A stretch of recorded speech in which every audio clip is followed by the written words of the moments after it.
gusto ko po itong kingdom kasi kumbaga parang na-feel niya po yung missing part sa aking puso. Like yung sinasabi po nila na sa spiritual part. Kumbaga parang nakumpleto ko po yung mga senses so para sa aking sarili.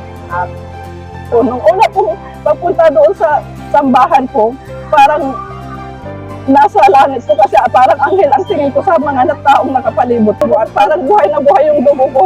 Kaya hindi na po ako nagdalawang isip na magpa-baptismal po dito sa Jesus is Christ. Naramdaman ko ang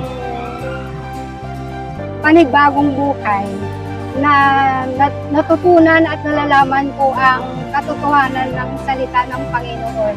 Salamat po kay Pastor Apollo Sigibuloy sa paggabay at pagbigay sa amin ng magandang salita at mga katotohanan ng salita para sa ating mahal na Ama.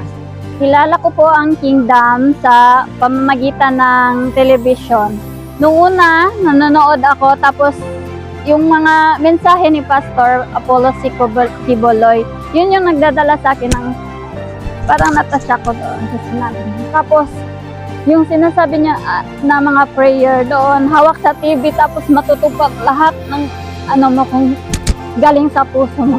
Hanggang sa doon na hinawakan ko yung TV, tapos hinlim ko yung sinasabi niya na wala talagang imposible sa Panginoon.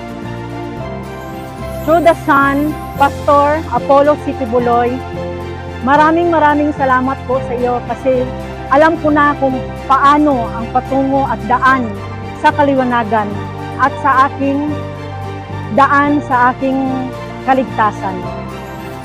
Through the words of God at sa kay Pastor Apollo Sigibuloy, yung mga salita niya, doon ko naramdaman ang tunay na kaharian ng Diyos, ang pag-ibig ng Diyos.